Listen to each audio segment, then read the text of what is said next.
already, huh? Too old already. Okay, now, so today we are going to see how this leadership and then the educational reform, okay, related to the effective educational management, all right? Okay, systemic change in the educational organization. Okay, but first of all, you need to understand what is the meaning of the keywords change, okay? Change here means the organization still remain fit, healthy, and able to cope with new and different demands. Okay, so there are a few conditions for you all to understand that to build out this successful change. Okay, we need to look at the purpose, and then the structure, the people here, the process, realism, and the environment. And all these conditions, you need to, how to say, to make it in a very complete package in order to build out the effective change in your educational organization. And these conditions can be listed like, okay, educational organization, you must have a very clear and big goal director. Goal director, you see what happened nowadays in the school. In school, as I say, we need to have the very clear vision and mission. That's why you will see if the school principal never informed the staff regarding the vision and mission, I can see what happened to the school already. The school principal should know that it is important to make the staff realize on the purpose and also the vision and mission must be goal-oriented, okay? And all should work towards the stated goals together, okay? You cannot let the principal do the one-man show, okay? You all need to work together, all right? And then the working structure must not hamper the creativity of the members to perform their tasks. Don't limit the creativity from your staff, okay? When they come to the certain stage, right, let them perform, okay? Let them perform. I do believe that when you let the people perform, how to say, definitely they will show 100% or 101% creativity of themselves to make the work a success. And then the members should be given the opportunity to contribute to the development and success of the organization. Okay, you see, given the opportunities, given the opportunities. You don't just assign the work to your men. Don't just assign the work to your staff. Okay, give them the opportunity. What kind of the opportunity? Opportunity of making decision together. Opportunity of taking activities together, participate together in the work in your school. All right. Members should be respected as the individuals and rewarded for outstanding performance. Okay. You learned about the transactional leadership in your tutorial 1. I think I briefed you on that one. If the members do the good thing, give them the reward. If they don't do the good thing, give them the punishment. But that is not what we want actually under the 21st century leadership. As I said before, in this 21st century leadership, what we need to do is more on how you can transform the people to the, how to say, to the creative, okay, members in your organization. To be the creative members in your organization, definitely the leader needs to know how to give the chances, definitely know how to motivate the staff, okay? So motivation is a very important part. The organization should avoid negative practices and get away from the organization politicking, okay? Now, there are a few strategies for change, okay? Plan change, rational, empirical, okay? Normative, re-educative, okay? And so on. But what I want to attract your attention is this part. You see this one? The action research model for change, okay? Action research model for change. So, if you know about the action research is regarding the cyclical process. When you talk about the cyclical process, meaning to say you give the chances for your members, for the staff to keep trying and then keep performing. If they fail, give them second chance, give them the next opportunity to perform. If they make it a success, don't stop them. Let them try again to perform even better than the first cycle. So that's why we say action research model for change. When I come to the year 2022, especially last few days, I did the presentation to one of the local institution in Polytechnic in Tongkat Equator. Tongkat Equator is in the Pontianak. So when I share with them, okay, I want them to know is how important this one, the action research to be implemented in your organization, okay? Because let's say, for example, you're all going to be the teacher, for example. If you don't know how to conduct action research, definitely you cannot make a change. Why? Because you don't try to find the alternative for the problem that you found in your organization. Okay, I give you one example. Let's say today, I noticed some students okay, don't want to submit their assignment. Or I found that, okay, most of my staff okay, never attend the meeting punctually. So it's not my responsibility to punish them. It's not my responsibility to scold them. But it's my responsibility or my job to identify the suitable, applicable, measurable alternative, and I try to make a change on them. This is what you need to do. That's why this is the action research model class. Very important, this one. Okay, please study more on this one. And then transactional change. Let's take a look on this transactional change. Change is made through the combination of efforts between the management and teams of change.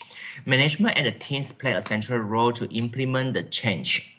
Okay, management and teams play the central role to implement the change. But when you look at the keyword transactional, okay, transactional, I don't say this is 100% not good. Okay, it's 50-50 lah, this one, but definitely is not really good if you compare to this one, action research model for change. And the other one that I can see is, I think this one, rational empirical, okay, authoritative and deterministic. Build the changes as deterministic. Assume that people are rational and will act in their best interest when they know the benefits to them. That's why if you want to implement this strategy, what I can say is it's important for you to conduct the coaching process. Only when you conduct the coaching process together with your staff, you brief them on the good things when you do this one. Okay, when the people know the benefits of doing this, then through your coaching process, okay, they're going to become very, very rational and they will try to perform even better. Okay, so I just want to share with you these three strategies. The rest you can study yourself. Okay, now effective change agent. Okay, so change agent refer to who? Every one of us. I'm the change agent. I'm the significant and effective change agent. You also. So what is the change agent here?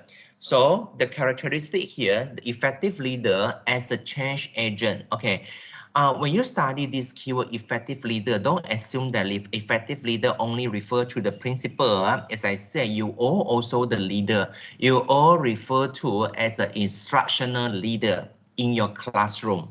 So in your classroom context, you are the effective leader, you are the change agent, okay, that you must possess a high intelligence, high initiative, strong orientation to people and goal achievement, and you have a clear vision on the organizational achievement.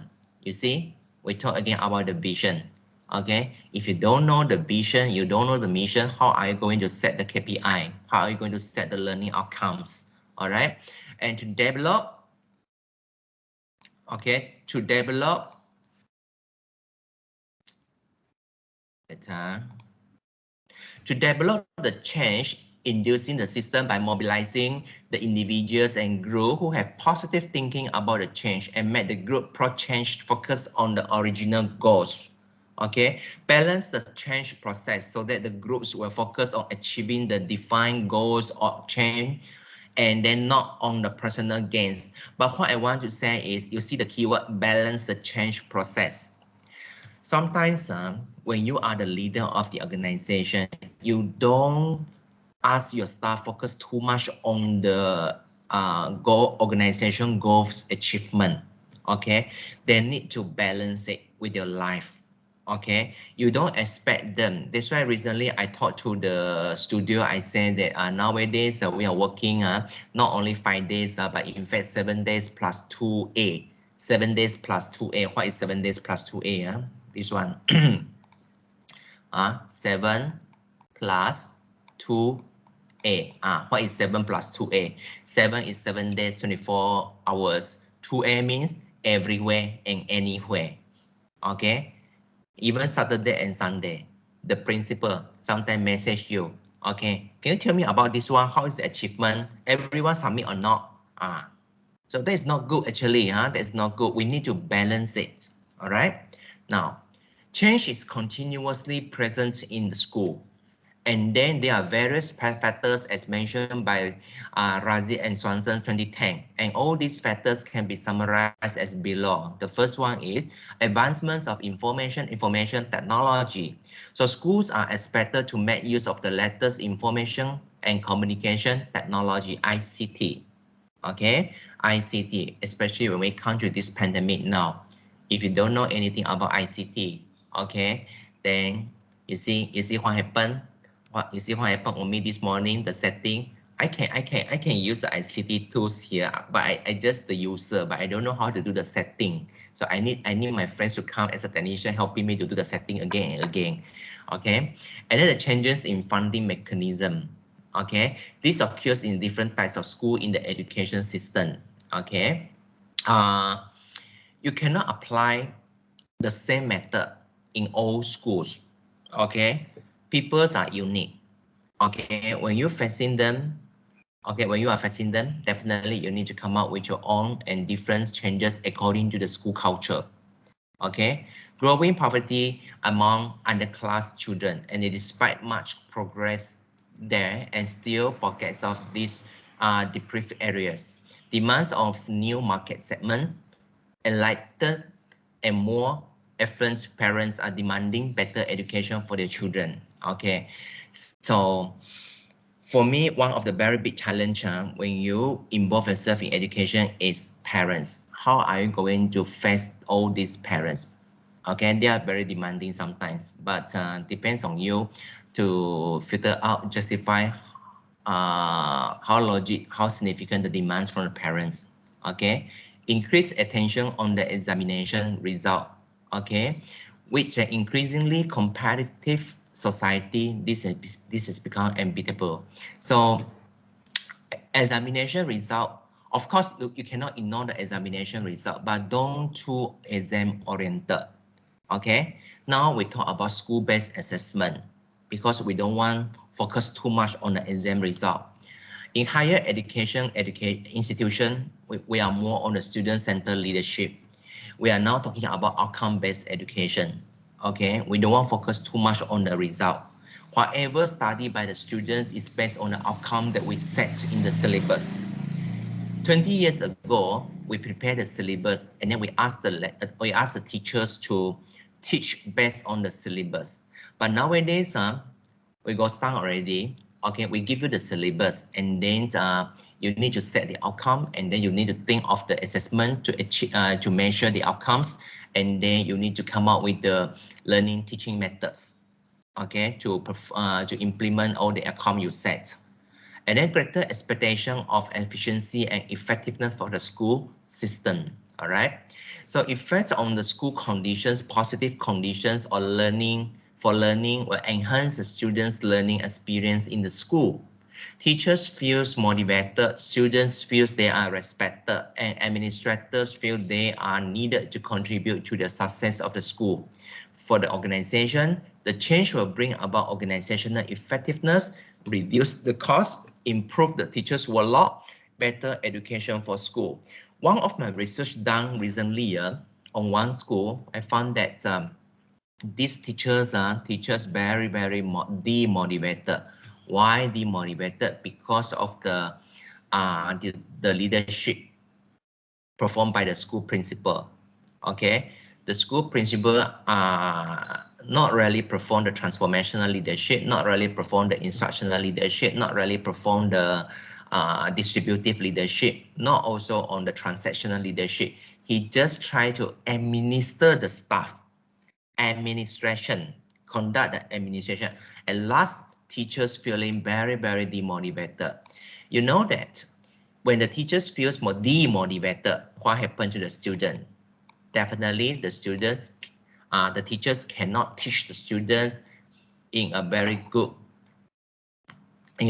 mood, and then students also feels like they learn nothing from the teachers. Okay, so you see how big the influence here. All right, now for teachers morale will increase if the changes will benefit them. Okay, effects of the change. Okay, although initially some may resist the change, it is believed that gradually they will accept the change as the necessity. And there are several reasons for wanting them. First, to impress the others, to advance one's career, to reduce the pressure for change, to foster the professional interest. Okay, especially this one class, to foster the professional interest. Okay, now classroom condition. If you really make a change, you see this is the influence. Okay, and you are going to increase the classroom condition. Better classroom condition promote the conducive learning environment for teaching and learning. And then for the stakeholders, who are the stakeholders? If you still remember, parents, non-governmental organizations, employers, sponsors, and government agency. These are all the stakeholders that you need to take care.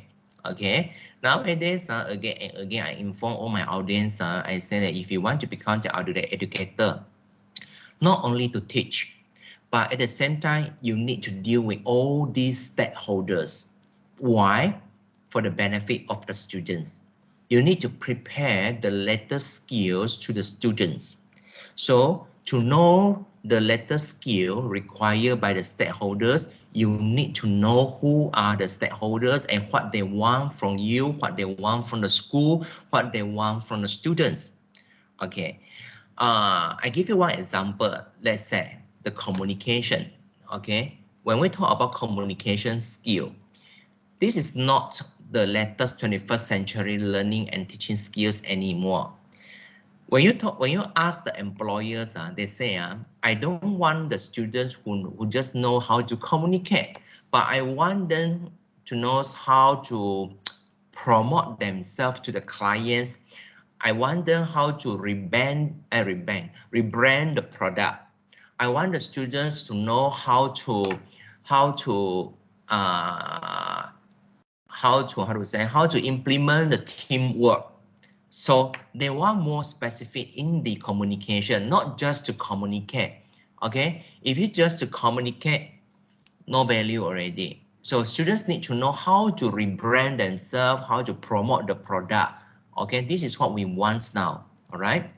So the education reform is a planned systemic initiative or the program aims to bring about the positive outcomes in the education. You see, positive outcomes in the education. And then the initiative is usually imposed by the government and implemented through the policy and strategies. And the ideas to re-examine the examination format, for example, can be viewed as an attempt to bring about the new changes to the ways of examinations are conducted in our education system. Okay, so you want to implement the change, but at the same time, you're still facing a lot of challenges. Okay, why? For example, you see, you have a lot of strategies that you want to implement the change, but don't forget you are in the school. Okay, the school, the first thing here is increase the workload. You ask people to do this one, do the A, to the B, to the C, to the D, you will increase their workload. So the principals have to deal with increasing social and personal needs of the students and families. increasing legal requirement imposed by the relevant agency and an expanding list of job responsibilities. Frustration. So increased workload, then what is the effect? Frustrated. Okay, because of increased workload and then followed by the time constraint, not enough time, political interference, bureaucratic procedures, many paperwork, and then greater demand for the accountability, make the principals frustrated with their jobs. Okay, and then more responsibilities, less authority. Okay, but I do believe this is the big difference between the private school and public school. Yesterday, I visited one of the private school in Kuching here. I found that the school principal more autonomy, okay, compared to the public school. Public school, whatever, based on the federal decision, okay, more bureaucratic, okay. If you want to implement the students' project, you have to fill out a lot of forms. But when you come to the public school, okay, as long as the school principal understand it, and then they were trying to assist the staff to achieve it also. So that is the big difference. And then decrease effectiveness as a result of having more responsibility but suffering from less authority. Principals feel that they have become less effective in functioning as the leader. Because why? Everything follow the decision from the federal. So decrease the effectiveness. Feel like even though the principal, they know about the leadership, but all the time they need to wait for the decision from the federal. So they are going to be like the administrator or manager also to implement what they have decided.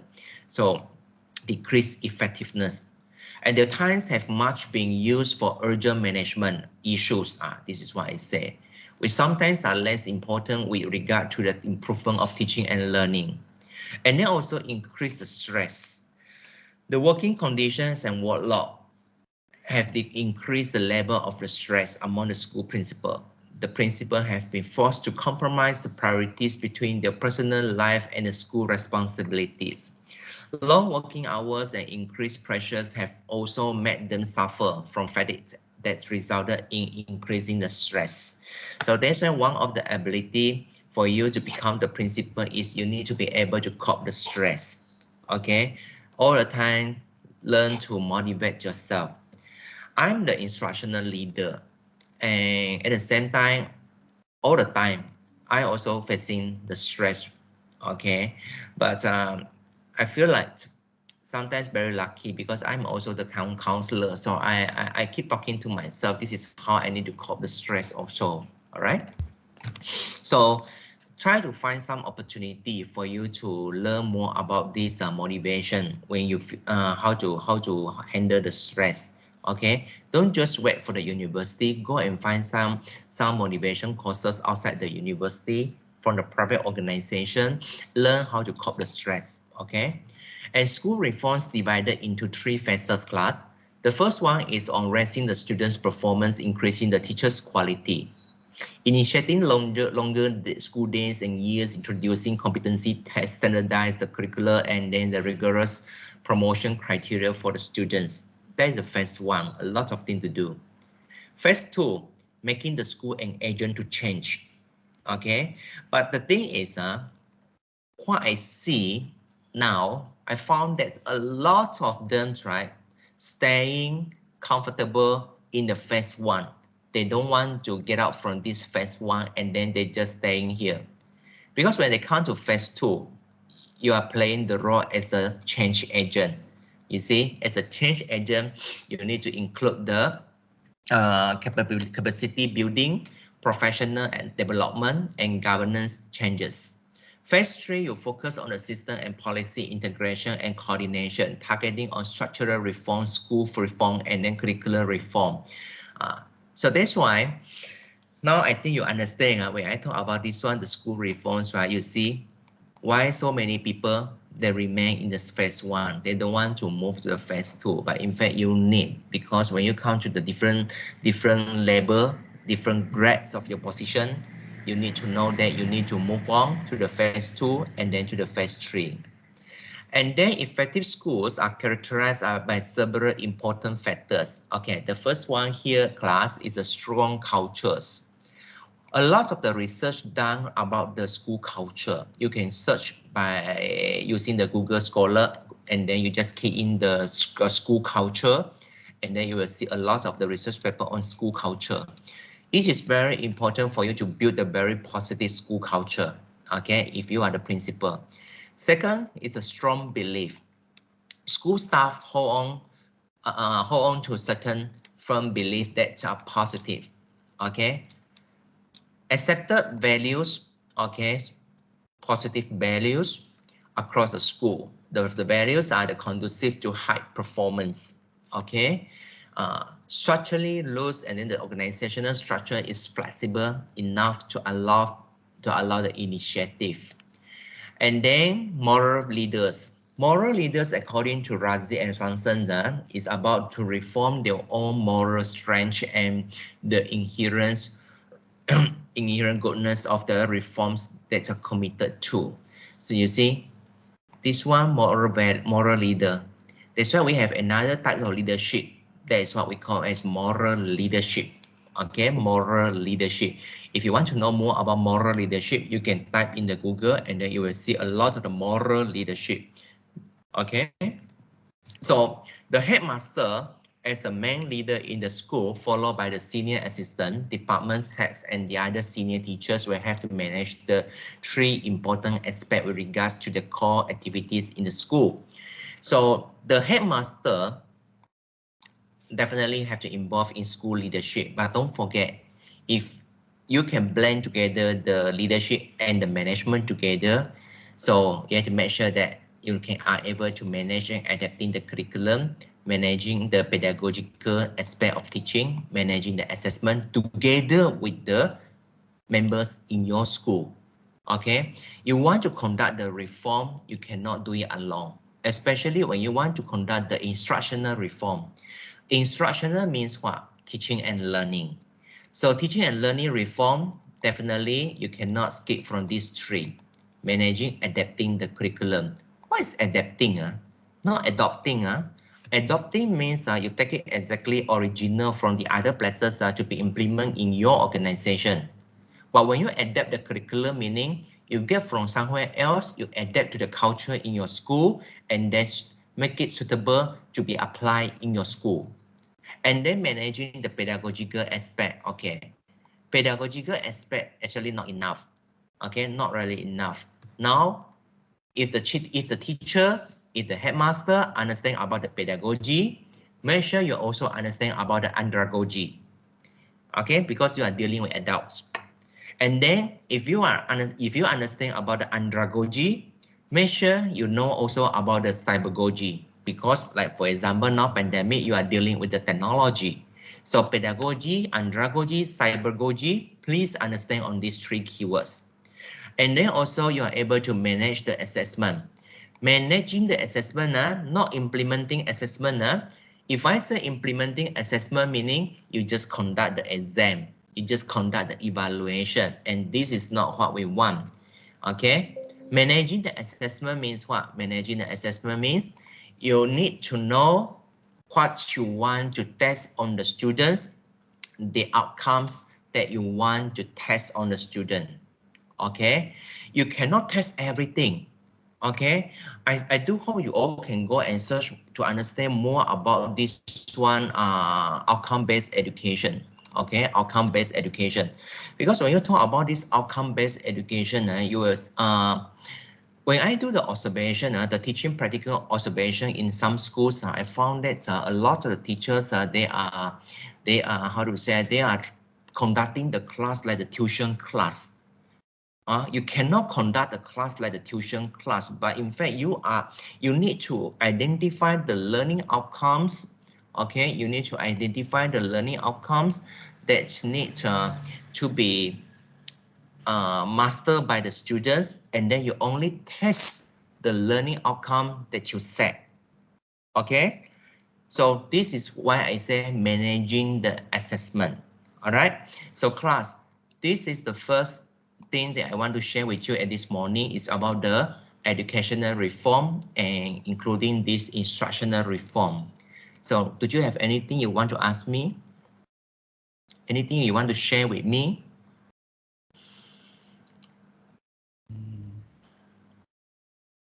Not easy, I know, because right now, like what happened on yesterday, yesterday I done the TPI, the practical observation in one of the school. I talked to the trainee. I said that when I look at your lesson plan, I found that the way you write the lesson plan, okay, still how to say, still in a very in a very old way, and then it's a time for you to learn something new, because I'm checking on how to implement this cybergogy.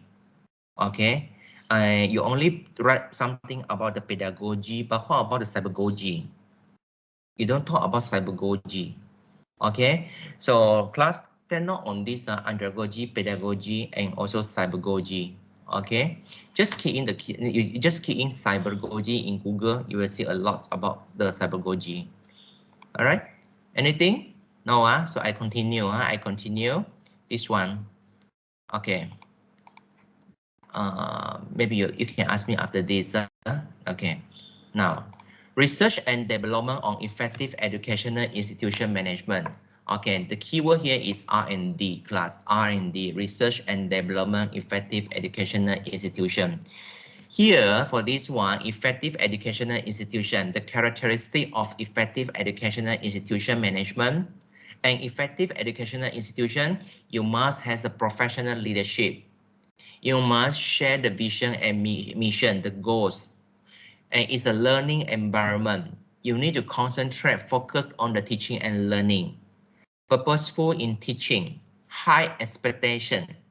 You must have a positive reinforcement, monitoring progress mechanism, recognize the students' rights and responsibilities. Okay, you need to respect the students. And then home-school partnership program. Okay, successful teaching and learning not only depends on the teachers, but always inform the parents. They also need to take part. And this is about the learning organization. Why learning organization? If you remember what I told you before, without the learning, there's no teaching. So always inform people. This is the learning organization. Okay.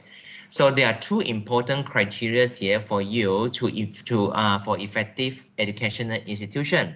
One is effective leadership and the other one is effective management. You see, I don't talk anymore about the administration again.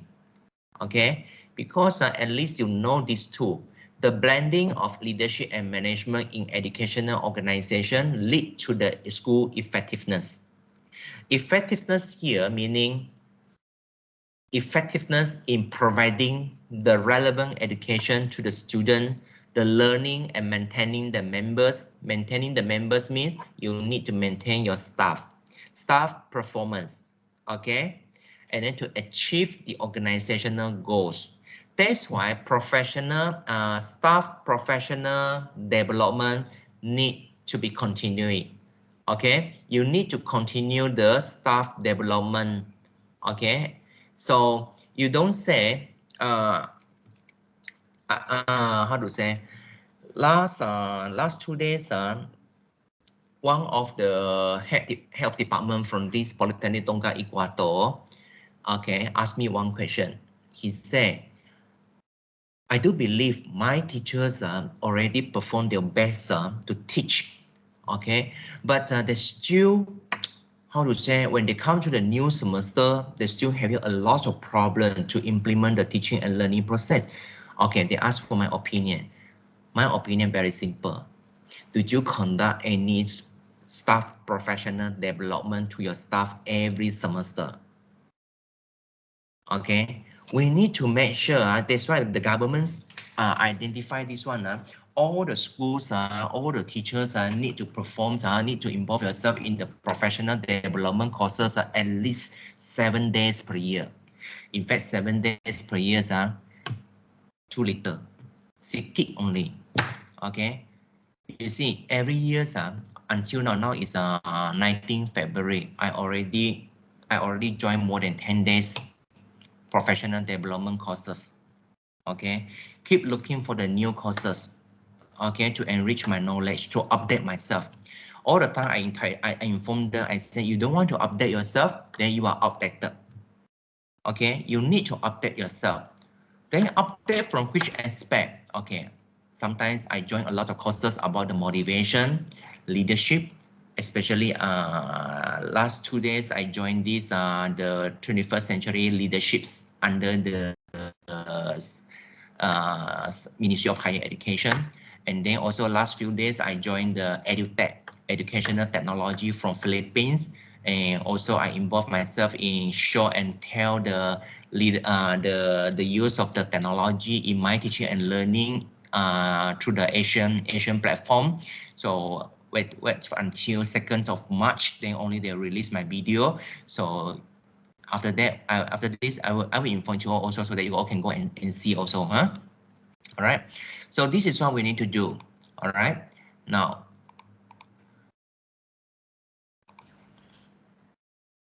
okay, the blending of leadership and management in educational organization lead to the effectiveness. This is what I said just now. So there are 8 components of the activities: strategic thinking, lead direction and culture, manage the resources, manage the projects, manage the information, manage the quality, manage activities, manage and lead people. So when you see these 8 components of activities, when you involve yourself in the organization, educational institution, okay, I do believe none of these components are you involved in. Okay, the most people will tell me, they say, okay, I involved in this or manage the project. What kind of the project? Student project. Not enough. You want to make your educational institution an effective organization, make sure all these components are, you need to involve. You need to take part in all these components. Okay. Later on, I will share with you one by one. The integration of leadership and management requires several abilities: the thinking abilities, the task abilities, and the people abilities. And the effectiveness is dependent on these abilities, these 3 abilities. Now, let's see the first one, strategic thinking. Strategic thinking is about what? Thinking abilities, comprising 6 categories of thinking, including innovative thinking, crisis management thinking, marketing thinking, critical reflective thinking, system thinking, and forward thinking. Just imagine, class, if you don't attend any workshop, okay, if you don't attend any workshop, how are you going to get all the information about this? Okay, how are you going to get the information about this? What happened to my slide? How can you get this information about the innovative thinking, crisis management thinking, marketing thinking, critical reflective thinking, system thinking?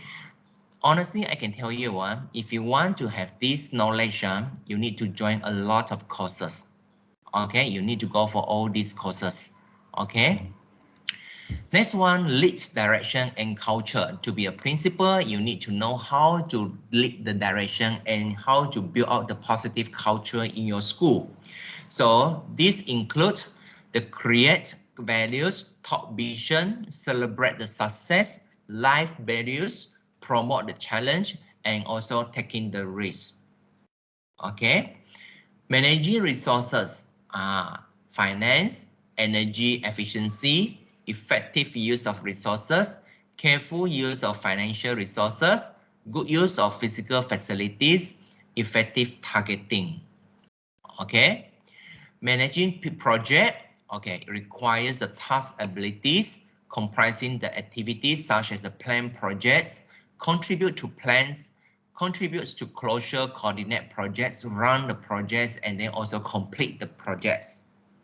Okay, managing information, establish the system, facilitate the meeting, provide the information, act on the information, interpret the information, okay, and then take the decision.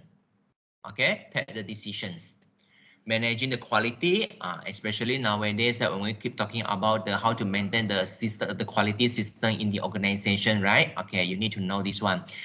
Leaders needs to possess task abilities comprising 6 components: implement the system, monitor compliance, audit quality, advise quality, and support quality, and then promote the benefits and continuously improve.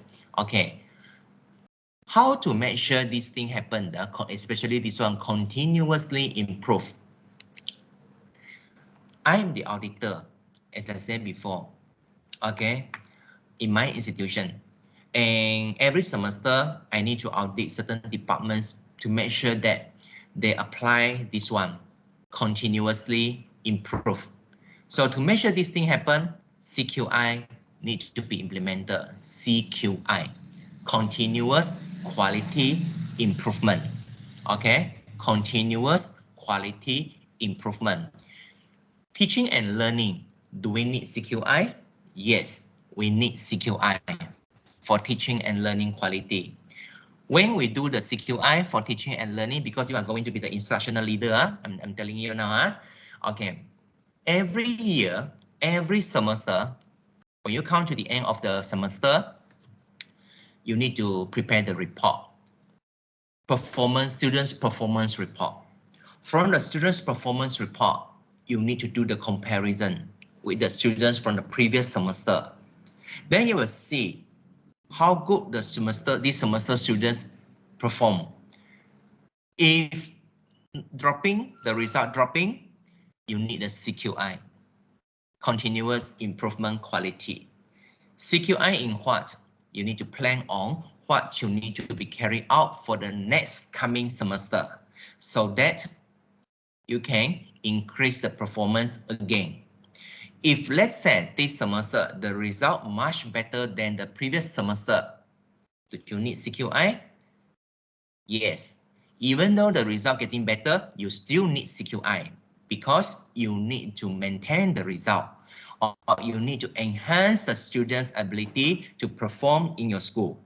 So that's why if you want to become the leader, CQI is one of the very important part. Okay, even in the private institution, private sector, private company, all the time the boss will keep talking to you about the CQI. Okay, how to maintain, how to implement the CQI. All right, now managing the activities, task abilities are required. So this comprises the following steps: manage the activities, maintain the activities, improve the performance, review the operation, change the activities, and improve the activities. Okay, I give you one example. Actually, I learned a lot from the pandemic. Okay, last semester, I done one seminar. Thank you so much to COVID. Actually, COVID good also, right? So previously, we conducted school activities for the students that we involve a lot of things, a lot of paperwork, and then I need to ask for the allocation, okay, to buy some materials for the students, and then we need to spend at least few hundreds ringgit until 1,000 plus ringgit until 2,000 plus ringgit. But last semester, you know, I didn't spend any single cent to perform this seminar to my student.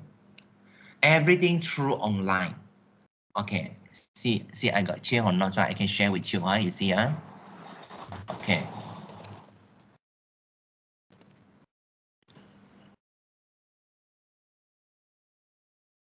Okay.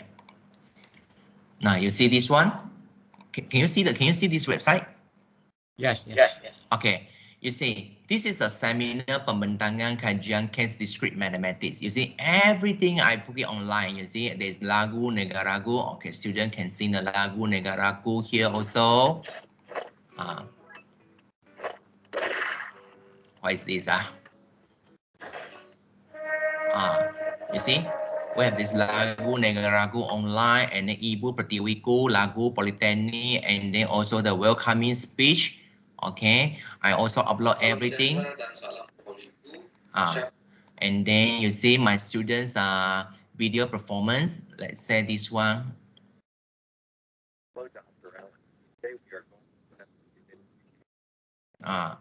And then you see this one. I think this is the best video, and not this one. Sorry. This one, yes.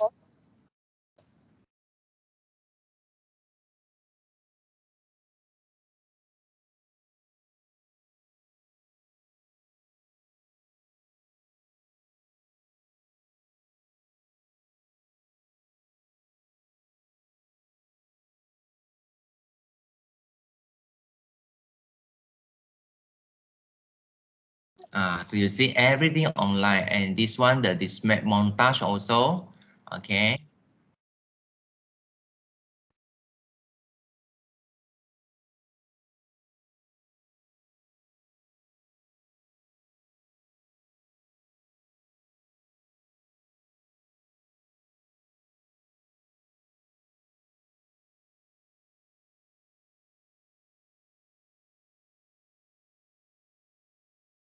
Okay. And then we have this closing speech also. You see. So you see everything online. I don't spend any single cent. I prove to my organization. I say because I don't like to how to say this too bureaucratic. So many forms I need to fill to ask for even 10 ringgit. No need. Okay, I can do everything online now. You see, save my work. Okay, so this is how we need to manage the activities. Okay, managing and leading the people. This requires the people's abilities, and there are 6 categories here. Okay, inspire, share vision, develop the trust and respect. Okay, manage self, and then develop the people and teams, delegate work and selection and succession. Okay, and the dimensions of the school effectiveness, okay, refer to this one. These dimensions, which can be categorized into 4 categories, are summarized as example. Okay, you see, these are all the keywords. When we talk about the effectiveness, these are all the keywords, important keywords that you need to know. Productivity. You talk about the productivity, you can refer to one of the example is school accomplishments in examination result, or school KPI in performing the task, or school total activities carried out in a year. This one also refer to the productivity. Quality. Quality refer to, for example, the label or indicator of quality of examination result is more on the label of indicator quality. When you talk about the quality, we will check certain indicators. The growth of the school, and then the leadership or management skill, training and development emphasis, okay, efforts and resources devoted to developing members' talents, and the achievement emphasis, okay. And then this one also, this one is from another researchers talking that the internal integration dimensions of school effectiveness are referred to. Number 1, efficiency. Efficiency, you can see whether the students learn significantly more for a given course, task, achieving course effectiveness. Okay, and then you can see check on this one, the athleticism, turnover, teacher job satisfaction, student satisfaction, motivation, information and management communication, share influence. Share influence in it refer to the participation of the school members in decision making that affect the school. So this one you also can check to identify how effective the school. These 2 tables actually show to you that from the different researchers' perspective, this one is from Giovanni and friends 2009. They said if you want to identify school effectiveness, you can check from this list of dimensions. And this one is from another researchers, okay, more to the internal dimensions, internal integration dimensions. Okay, and then this one also from another researchers, because this unit is talking about R&D, so I will share a lot of the research findings with you. And this one also, if you want to identify school effectiveness, you can check on the teachers' morale, okay, the feeling of the teachers, parents, and others regard to the school tradition and goals. Cohesion. Cohesion is about the level of willingness among the teachers. Okay, how willing the teachers to involve themselves to work together and communicate in the school. And then planning and goal setting, internalization of organizational goals, stability, achievement emphasis. Okay, And the other one is external adaptation dimensions. You can also refer to this one, flexibility or adaptation, readiness, utilization of the environment, evaluation by external entities. Okay, class, what I want to say is, you see, I give you so many different tables here. Doesn't mean if you want to measure the school effectiveness, you need to get to take all from here. This one, 1, 2, 3, 4, 5, 6. The 6 here, and then followed by another one, 1 to 8, and then followed by this one, 1 to 6. No. Okay. You need to understand that. You need to understand that when you go for the reading, when you read the research paper, you focus on certain researcher. Okay, the good researcher. Okay, the good researcher, and then you see what justification made by this researcher. Let's say this researcher focus so much on this one, for example, focus so much on this one, flexibility, readiness, utilization of the environment, evaluation by the external entities. Okay, then check the justification. If you found that this one really working in your school context, then you only refer to this one. It's good enough already. You don't have to take everything. Okay, so you see here, when I work as a leader in my organization, okay, I don't focus in all this. Okay, uh, because my background, psychological background, so I'm more focused on the motivation background, how to ensure the internal and external motivation among my staff, how to inform them on the KPI, how to make them realize on the goals, vision, and mission. These are the list of my, how to say, effective school effectiveness indicators. So don't take everything. You don't kill yourself taking everything here. All right. Now, two factors for you affecting school effectiveness. When you want to see whether this school effective or not, you can check on these two. Normally, people check on these two. Job satisfaction, students' academic achievement. Job satisfaction refer to who? The teachers working in the school. They're satisfied or not? They're happy or not? They're feeling stressed or not? They achieve the life balancing or not. And then the students' academic achievement. Okay. Now, this one, okay, this is the example. I pick out one example here from this researcher under this International Journal of Educational Leadership and Management, volume number 8, issue number 1, January 2020, page number 60 to 87. This researcher talking about the ethical leadership and school effectiveness. The researcher focused a lot on this ethical leadership and school effectiveness. And then this researcher identified the roles played by this effective commitment and job satisfaction. Meaning to say, you see, you read the abstract here, the study examines how ethical leadership influenced the school effectiveness, okay, by the mediating role of the effective commitment and job satisfaction. 306 teachers completed measures of ethical leadership, effective commitment, job satisfaction, and school effectiveness. These results supported the hypothesized positive links of ethical leadership to effective commitment, job satisfaction, and school effectiveness. Remember that the work attitude partially mediated the relationship between ethical leadership and school effectiveness. Meaning what? Meaning to say, if the leader, the ethic leader, applying this ethical leadership to achieve the job satisfaction, to achieve the school effectiveness, what you need? You need to make sure this one, the effective commitment, and also this one, the job satisfaction, perform partially, at least partially, in this relationship. Then only you can make the school effective. This one from this journal paper. Next journal paper is Gunawan from this Budapest International Research and Critics Institute Journal, BIRCI Journal, Volume 3, Number 1, February 2020. Okay, what this researcher found? Okay, the researcher, this research is a quantitative research, examines the participatory leadership model, school culture, motivation with school effectiveness. You see, this is what I said. You don't focus on everything. Like this Gunawan. Gunawan focus on participatory research and leadership, school culture, and motivation. Okay, what he found. See here, huh?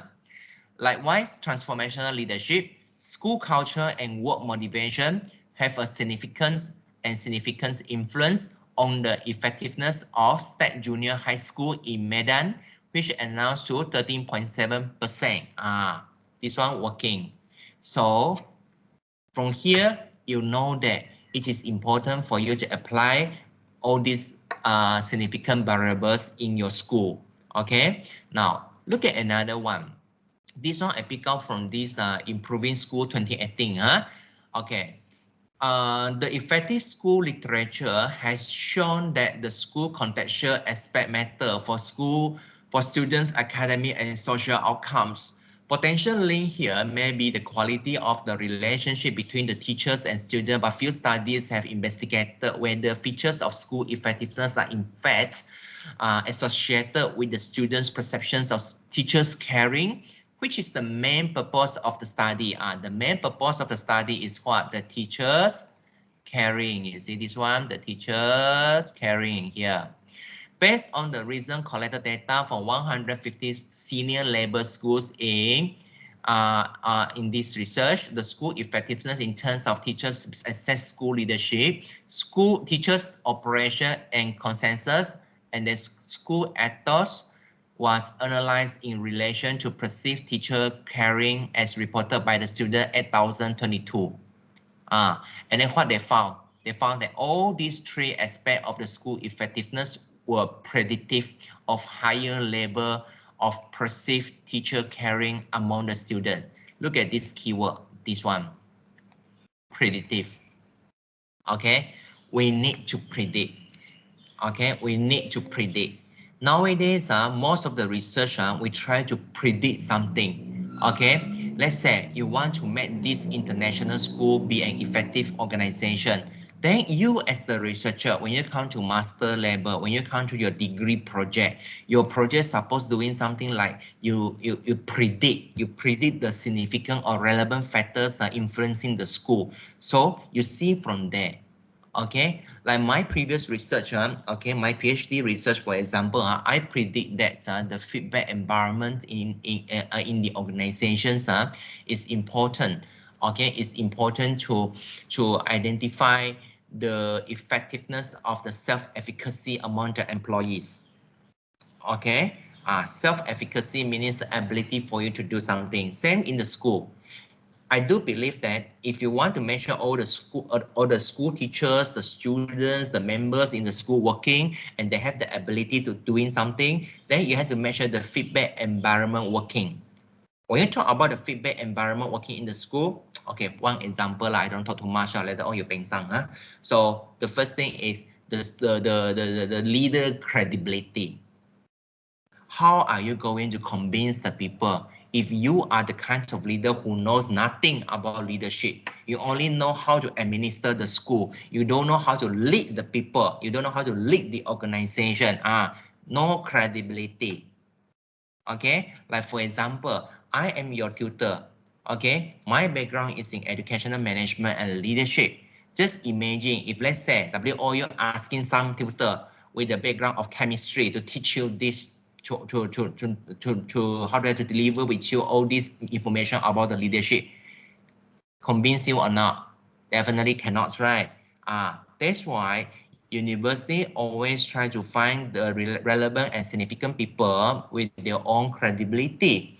Again, another one is when you have the tutor, sometimes you need to check on your tutor also whether your tutor is a kind of person who always conduct the research. Because if, let's say, your tutor is just a tutor and he or she is not the researcher, so how are you going to make sure that he or she can do some outdated sharing with you? So this is still talking about the credibility. All right. I talked so much already. Later on, WOU will kill me. All right. Okay. Now, So let's say school as a learning organization. Okay, this one, the definitions here. What I mean by school as a learning organization, employ the processes of the environmental scanning, develop the shared goals, establish the collaborative teaching and learning environment, encourage initiative and risk-taking, regularly review all the aspects related to and influencing the work of the school, recognize and reinforce good work, and then provide opportunities for continuing the professional development. You look at this one, the last statement. Provide opportunities for continuing professional development, meaning to say, school as a learning organization not only provide the learning to the student, but at the same time, we also provide the learning to our teachers. Because why? We need the teachers to be an outdated person to deliver the outdated knowledge to the students. That's why you have to make sure that the professional development working in your school. Okay? Now, I want you to take a look on this one. Hopefully working. I don't know working or not this one. Can you hear the voice or not on this one? Yes, I can hear the voice. Can Doctor.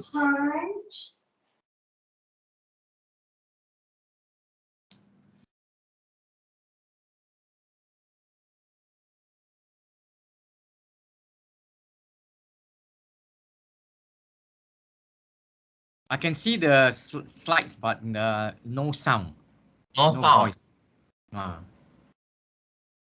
Okay, stop presenting first. Okay, share again. Let me see, include the computer sound. Okay, and then, all right. Let's test again, Okay.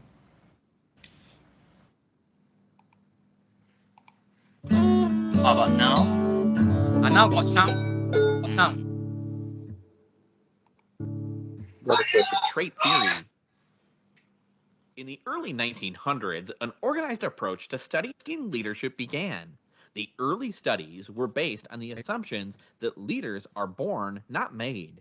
Researchers wanted to identify a set of characteristics or traits that distinguish leaders from followers or effective from ineffective leaders.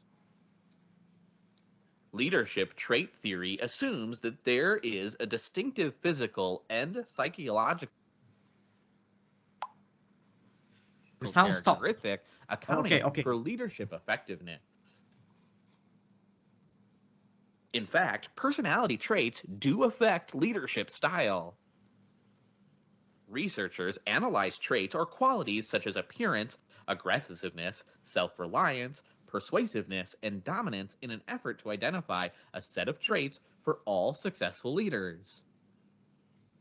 A list of traits was to be used as a prerequisite for the promotion of candidates to leadership positions. Only candidates possessing all the identified traits were given leadership positions. In the 70 years that have passed, however, more than 300 trait studies have been conducted. There have been no universal list of traits that have been identified as successful leadership qualities. In all cases, there were exceptions. Even though it's generally agreed that there's no universal set of leadership traits or qualities, people continue to study and write about the importance of leadership traits. Why? Because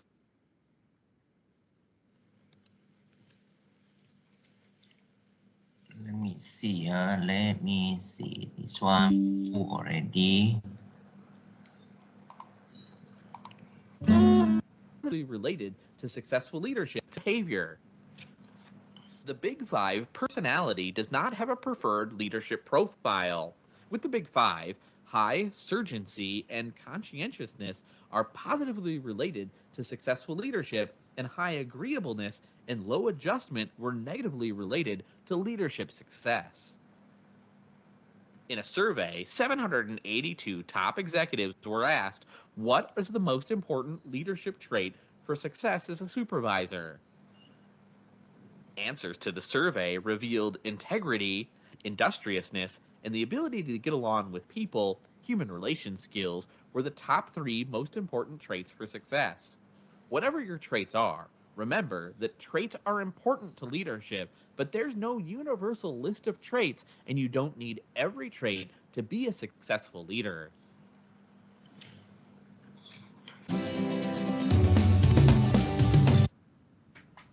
See, this one, as he said, you don't need every trait of leadership to be the successful leader.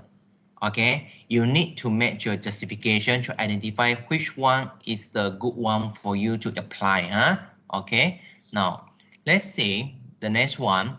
Okay, this one, the 10 leadership theories, right? I want you to take a look on these 10 leadership theories because definitely not, I can't brief you every theories here, but definitely when you becomes the students for this leadership course, right? Most of the time, I want the students to understand this one, at least these 10 leadership theories. Okay, try take a look. Working or not? Not working. My goodness. No. Kurt Lewin, the renowned psychologist and researcher, said it well. God Okay. There's bless. nothing so practical as a good Okay. theory. Well, how about 10 good theories? To improve your ability to lead, here are 10 of the best known leadership theories in 5 minutes. First are what was originally called the great man theory. It postulated that great leaders are born, not made. You either have it or you don't. And then it tried to identify the set of attributes that all of these natural born leaders have in common. While it's now become clear that leadership is actually learnable, there's indeed truth to the notion that some people inherently have more leadership gifts than others. So this was a good start. It spawned something called the trait theory of leadership, a line of research that examines which individual characteristics we should pursue to lead effectively. The upside is that it's easy to understand. Be like this and people will follow you. But the downside is that it's identified dozens of traits, and no single set has emerged as the ideal for all circumstances, so it can be overwhelming to attempt. Somewhat related is the skills theory of leadership. Just like trait theory, it tries to identify a set of key attributes, but in this case, practical skills rather than just general qualities of a leader. The bottom line on this one is, if you want people to follow you, you need technical skills in your field. That is, you need to be good at what you're doing so you have some credibility. You need people skills like persuasion and diplomacy and affability, and you need conceptual skills, the ability to see the big picture and to think strategically. Next, there's a theory that leadership style is the key to success. Styles like be autocratic and demanding, or be democratic and participative, or be laissez-faire and leave people alone. Probably the best known style-based theory is called the managerial grid. Adopt a leadership style that's both people-friendly and uncompromising on performance. It's a solid foundation, but there's a bit more to leadership effectiveness. That's where these next couple theories came from. Situational leadership theory argues that there's no one-size-fits-all model. Certain traits and skills and styles fit better in one situation than another, so the leader must adapt. For example, coaching a high school boys team may imply a somewhat different approach than coaching high school girls. Same objectives and standards perhaps, but to get great results might require more of a disciplinarian for the boys, but a highly relational coach for the girls. A closely connected idea is called the contingency theory of leadership. Whereas the situational leadership approach assumes that the situation is static and the leader should adapt to it, the contingency theory assumes that the leader's default style is also pretty much fixed. Maybe he's more task-oriented than people-oriented. So the trick is to fit the right leader to the situation. Bottom line, effective leadership is contingent on matching the leader's style to the setting. In the coaching example, it would mean to find and install the right coach, rather than hoping the current coach will adapt his or her style to the situation. Transactional leadership and transformational leadership are two theories that we can consider together. As the term implies, transactional leadership means that there's a reciprocity of behavior between the leader and the follower. People will follow based on the incentives in place. So the leader's job is to find the right mix of rewards and punishments, and then closely monitor what's going on. The theory of transformational leadership, by contrast, says that leaders gain buy-in and commitment not so much from the quid pro quo approach as they do from encouraging their followers, caring for them, inspiring them toward a vision. In short, they get results by proactively transforming the environment and the relationships, cultivating followership, rather than paying for it or punishing non-compliance like the transactional leader does. Leader-member exchange theory is a bit like transactional theory because it suggests that leadership is basically about a fair exchange between the leader and the led. But it goes further to say that the exchange creates an in-group and an out-group with respect to the leader. and that in turn affects people's performance and willingness to stick around. In a way, it's just like being back in high school. There was the in crowd, and then there were the rest of us, and that can have some dysfunctional consequences. So the theory suggests that leaders may want to address their tendency to alienate people. And then there's servant leadership theory, which is kind of a blend between transformational and transactional leadership. Boiled down to its essentials, it says that if a leader makes a priority of identifying and meeting followers' needs, serving rather than being served, that leader creates an environment of trust and cooperation and reciprocal service, and ultimately higher performance. It's been popularized in recent decades by many researchers, but it goes back a lot further than that. Much of Jesus' influence, for example, was and still is a result of compassion and service and sacrifice. People follow out of love and gratitude rather than out of compulsion or fear. All right, that's 10 of the major theories in leadership, and there are important truths in each. The better you know them, the better you're likely to lead. Okay, so this is the 10 leadership theories that you need to know, and this is considered summary lah. So based on here, I think you all get the idea already on at least 2 to 3 leaderships, or you can go on through the readings. Okay, now let's see this one. Okay, competency for future leadership needed for organizational improvement. So effective education in the institution need capable and competent leader. In practice, the exercise of leadership and management happens in dynamic and complex situations, constantly changing and requiring the strong teamwork, creativity, okay, adherence to the rules and the regulation, and being adaptive. You want to apply all these things, right? That's why the first thing you need to do is you need to follow one of the good leadership that you have learned. Of the 10 leadership theory, which one is going to be your choice? So you need to make the judgment and to choose it. All right. So Allison 2005 suggests the future competencies in overcome the organizational challenges and enhance the organizational improvement. The future competencies including self-confidence, okay, achievement orientation, conceptual ability, initiative, and then information seeking, collaborativeness, impact and influence, interpersonal abilities, decision-making skill, and strategic orientation. That's why you see from here, the list of these future competencies. A lot of my master and PhD students are under my supervision. They how to say, their research is more on this one, the interpersonal abilities, and then the information seeking, impact and influence, strategy orientation. That's why most of them they choose this like transformational leadership, distributor leadership, servant leadership, okay, as the research topics. Okay, so organizational competence refer to the capabilities that allow the organization to be a leader in the provisions of a particular range of products or services that are benefits to its customer. And 3 competencies here. The first one is the customer value. Don't forget that the customer refer to the students in your school. Students will choose certain school because they feel that the chosen school can make their students' learning experience valuable, although it is sometimes difficult to explain why certain school become the school of choice. Okay, that's why nowadays you see students as a customer, we need to show our respect to them also, helping them to go to the right way. And then the second one is competitor differentiation. The school has a unique features that distinguish it from others. Extendability, school has a strong bondage with the community. That's why I say one of your tasks is you need to engage with the stakeholders in the community also. And you have the capability such as to provide lifelong learning to the community.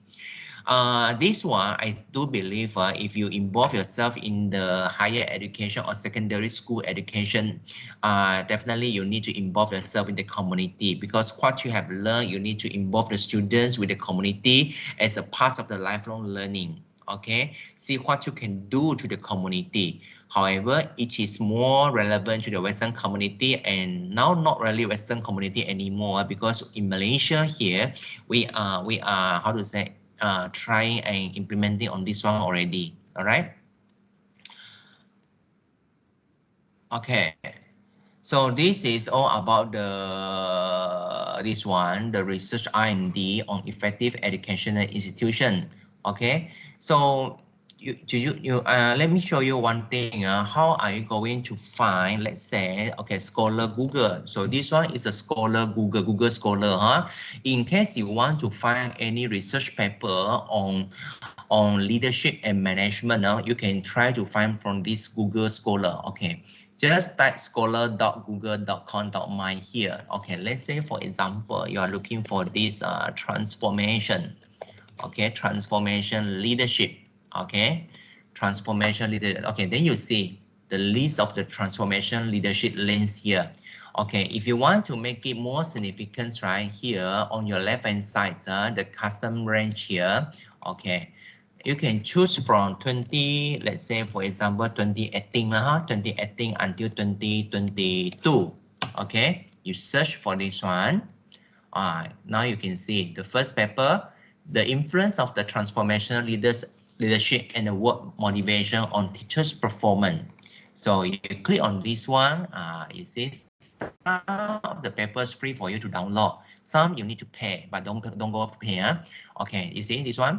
Then you can go on, read on this one. This is how you get the extra knowledge about the leadership through R&D. Okay, so let's say, for example, let me show you a literature review is transformation leadership. Okay, elitist and anti-democratic. Okay, let me see. This one I think is from a journal because I can see from here international journal. Okay, maybe this one. See how?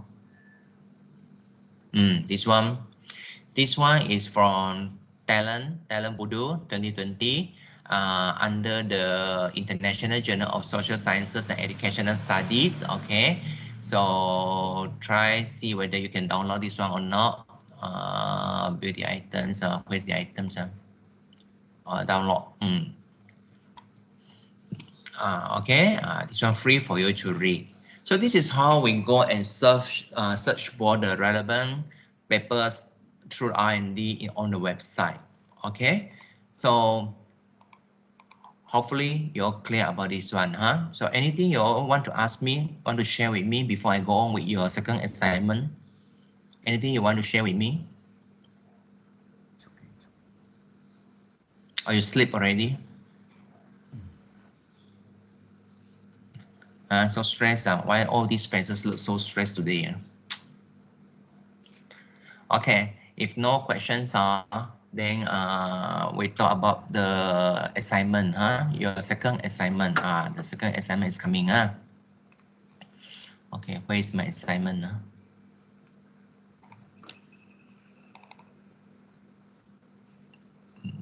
2022 assignment. Okay, look at your assignment here. Can you see the assignment? Yes. Okay. Get All right. So this is the second assignment. The assignments here covers units 3 and 4. Okay. So contribute 30%. Okay. This is an individual assignment. Expected to include the references sections listing out all the relevant resources you have consulted in completing the assignment. So for this one, references section. These assignments, I strongly encourage you to use the Google Scholar, okay, to get some reference from the journals. Don't use the online materials. Go for the journals. Go for the journals. Okay. Now you should be in APA format. Okay. Then the assignment to be submitted with the online assignment submission OAS, and the deadline is 4th of March.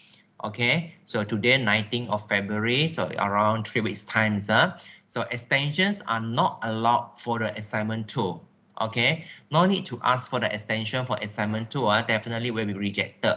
Okay, and then the assignment should be about 1,002 to 1,500 words, excluding the front cover, references, and so on. Figures and diagram must be cited accordingly. And it's important for you to know that the evidence of plagiarism will be taken. Will be taken seriously. Read through the university definitions of plagiarism and collusion. Okay. don't copy and paste, don't copy and paste. Be careful on this one, okay. So once I read your assignment, if I found that right, sounds like I read this before in somewhere, so I will use the turn in to check already. Okay, so don't copy and paste, okay. Always learn how to restructure the statements, and please note, you do not need to passage your assignment to the turning in system. I will do it for you if I found that similar to what I have written, okay. However, you are encouraged to produce honest academic writing. Your tutor may passage your assignment through the turning anytime and the similarity index of 30% and above is not acceptable and must be reviewed. Okay. Now, the manuscript should be typewritten using Times New Roman font size 12 with 1.5 spacing through the manuscript on the A4 size layout. Okay. And then the margin here, left and right is 2 cm, and the top and bottom margin, 1.7 and 2 cm. So cover sheet with the student's name, course code, and the course name should accompany the assignment. Okay, your response should be logically divided into the section and subsection. Okay, don't write the assignment in the essay form. Essay form means what? Essay form means you give me everything in the form of essay. Try to identify the relevant topic, subsection, subtopics, and then plan your writing. Okay, plan your writing. Okay, remember this one. Don't write everything in one essay. You know, essay, right? Essay is without any topics, any subtopics, and then you just perform everything like this. I don't want that. And then indicate the word count of your answers at the end of the assignment, and then Wikipedia and your course materials cannot be counted as part of your references. Don't download anything from Wikipedia. Don't download anything from Wikipedia. That's why I say I already informed you here. You can choose the relevant journals from this Google Scholar helping you to answer the assignment. All right. So use the Google Scholar to help you to do some good reference on your assignment. Okay, so now look at the assessment task here. You are the new principal of a primary school who is tasked to improve the school performance. You're taking EED 214, right? Am I right? EED 214, am I right? Yes, yes. Confirm, EED 214, everyone? So let me check. January 2022, okay. Because sometimes when I look at these keywords, primary school, Pengsang. So I just want to double confirm with your EED 214, Management and Leadership in Education, January intake 2022, Confirm? Yes. Okay, very good. So, correct. Yeah, Loving? Yeah, correct. Okay, so now you are the new principal. Okay, the keyword here is you are the new principal here of a primary school. These are all the keywords that you need to understand. Who is tasked to improve the school performance? Improve the school performance. You have noticed that there has been an increasing number of on-the-job trainings for teachers in the recent year. These trainings were often implemented in a great hurry. Oh, okay, implemented in a great hurry. Okay, with little consultation. Okay, and also insufficient resources. This is a problem. Moreover, the shortage of teachers due to the high turnover rate has caused the high level of stress among the teachers. This is another issue. Okay, now explain on how the poor arrangement on the on-job trainings this one, because the poor arrangement of on-job training refer to the implementation in a great hurry, little consultation, insufficient resources, and also the high turnover rate will affect the school effectiveness. How? The thing is how, meaning to say you have to tell me how this thing, the poor arrangement and the high turnover rates, okay, affecting the school effectiveness. Okay, if you still fail to improve these two things, right, how this will affect the school effectiveness. All right, now To answer this one, right, class, you see from here to answer this one, okay, 10 marks here. Okay, now I want to teach you this time, 10 marks here. How are you going to divide these 10 marks here? You got two different things: poor management, poor arrangement on the job training, one thing; high turnover rate, one thing. So two things that you need to mention here. How every one of these affecting the school effectiveness. So 5 marks for this one. Okay, see, 5 marks for this one.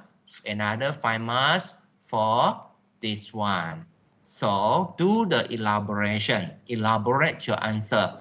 Elaborate here means, right, with the support of your journal references. Okay. Discuss the changes that should take place in the school for the next 5 years. The changes, you already identify in A the problem. What's the problem? On job trainings and also high turnover rate. So based on these two, what are the changes that should take place in the school for the next 5 years and how the changes should be implemented? This one, how? Meaning to say, you really need to tell me how are you going to perform the changes. Don't give me the story, class. Don't tell me that, okay, the first one, teachers, my speed puncher, attend the courses, okay. No support. Okay, don't create the story. I don't want the story. I want the academic writing.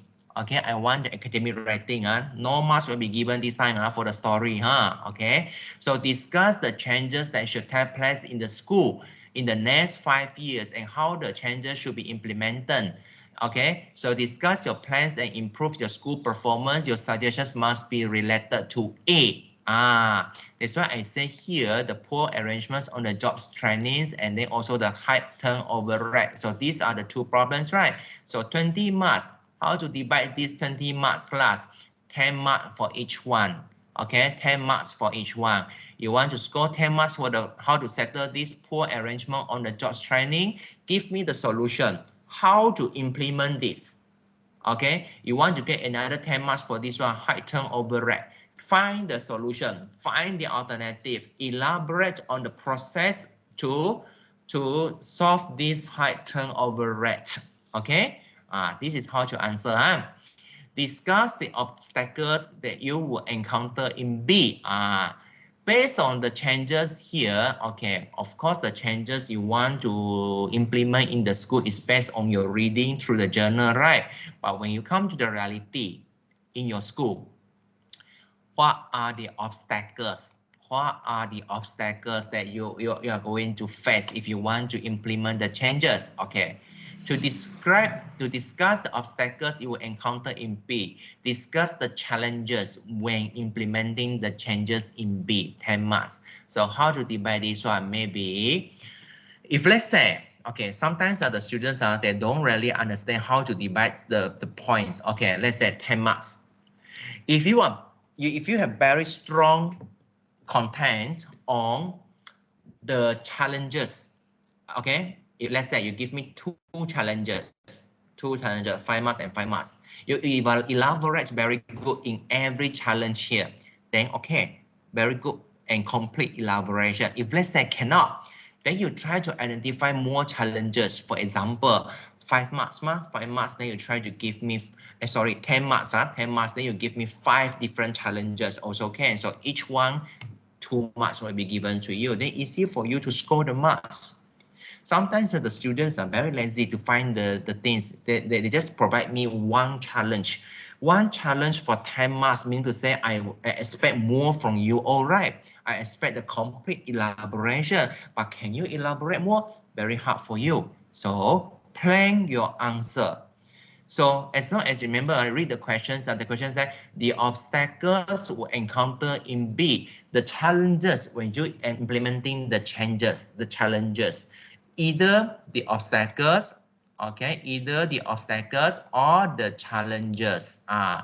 Okay, meaning to say you still can implement the changes, but maybe you will see some difficulties. So share with me, okay? Now, the next one is discuss how you can solve the issue. Since you find the obstacles here in C, so now D here, ask for your alternative. How are you going to solve this one? How are you going to solve this one? 10 marks also, okay. This one must in line with C. C, let's say you give me 2 challenges. You give me 2 obstacles. Make sure you give me D, 2 alternatives also to solve each one. Don't give me the alternative not related to your C. Okay, where's the other one? Taufik. Okay, don't give me the alternative that is not related to your C. C1, let's say you want to solve the problems, okay, solve the, what I want to say, this one, yeah. C here, the issue in C here, make sure in line with D, okay? And you can use your own or relevant examples or evidence to substantiate your points, okay? This one only to support your point. Points mean you still need to get some reference from your journal, from your reading. Only then you want to make it clear the point, then you can use your experience. Okay, you clear or not, class? But the points must be from the journal reading. Only to make it clear the point you pick up, then you can support that point by using your experience. Okay? So I hope that this time clear, huh? Last time I don't explain so much on this one. And then, okay, provide an overview of the paper, 10 marks. So this one, I leave it to you based on your creativity. 10 marks are a lot here, huh? So you see this assignment. The whole assignment is talking about what? What is the keyword here? The most important keyword here. Can anyone tell me?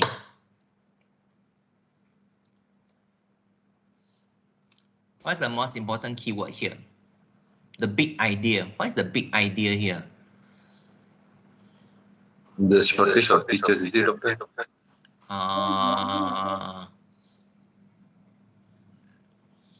Try again.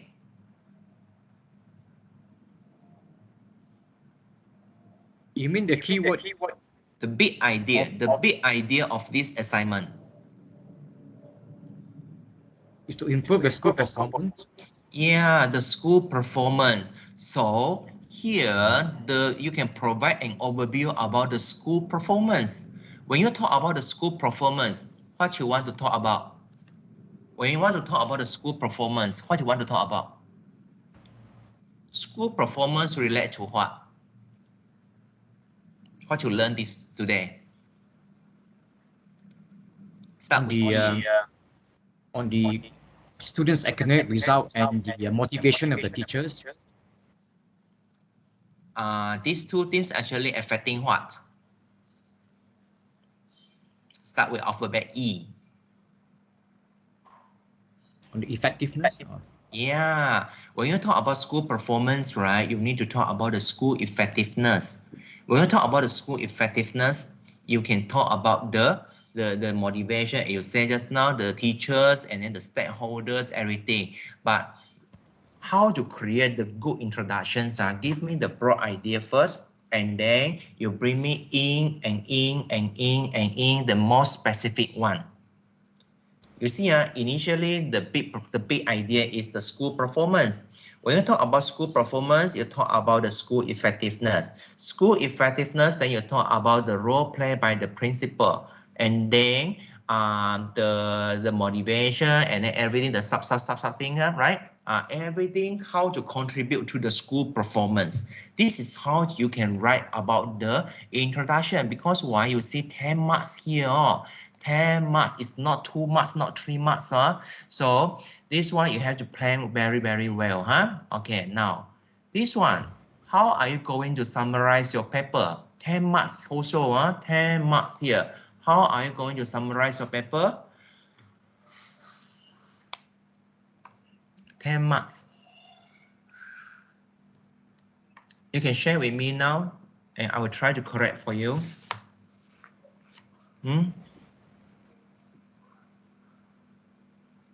Can I say that after identifying what we call the so-called school performance issues and having discussed various what we call it theories on how to improve it, and we summarize the conclusion that is how we are going to implement to achieve the success of the school performance.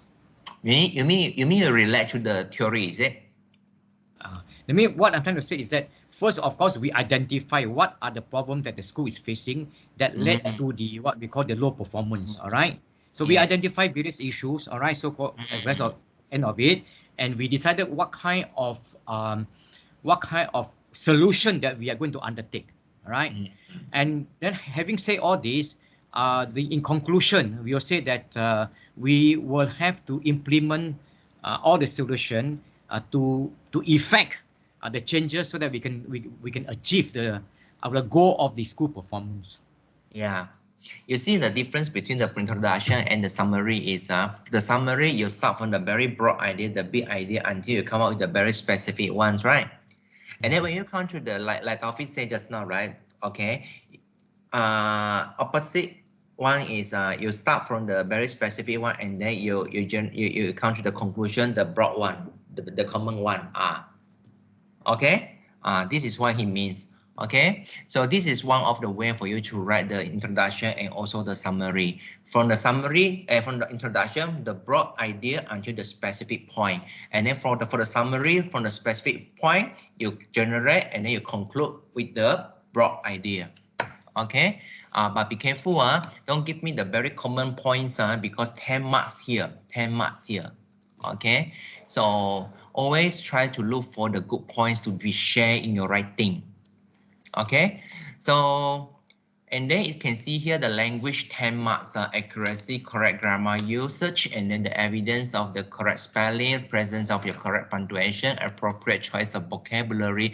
Normally, no problem for this one. 10 marks, normally the students will get 10 marks unless I found a wrong spelling mistake. Okay. So be careful, don't lose this one. This one consider bonus for you. And then this one, organization and presentation of point, 10 marks. You won't get any marks from here if you present in an essay form. Okay, if you present in an essay form without any topic or subtopics, or you just write down everything going in one paper, honestly, I won't give you any point. So this one you have to make. If you arrange your idea, make it very clear and coherent sentence and paragraph, and then you do the subheading, especially this one, subheadings, right? Then I think 9 to 10 marks, 8 to 10 marks should be no problem for you all, especially this one. Normally, students won't get the good marks because of they present the writing in the form of essay. I don't want essay.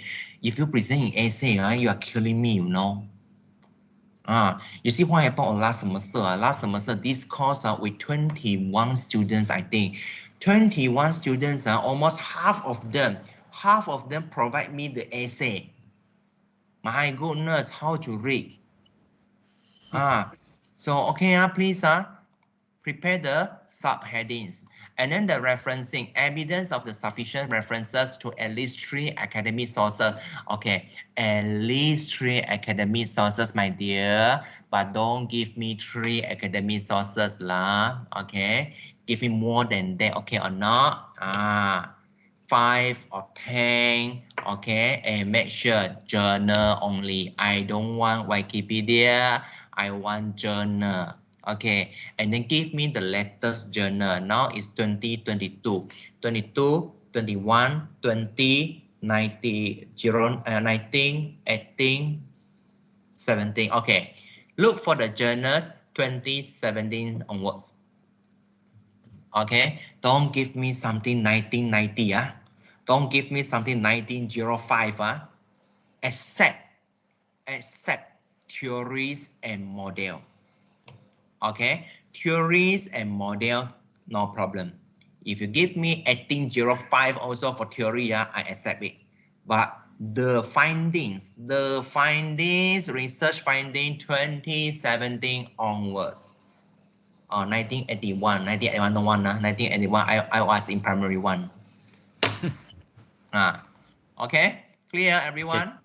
So did you have anything you want to ask me about your assignment? I hope that this is very clear this time because normally I don't discuss so much with the students and this is the first time. So 5 of you, I do expect the, how to say, I put my very high expectation on 5 of you. So hopefully you 5 can score this assignment. Okay, any question you want to ask me? This recording, Doctor, would you can you send it to us?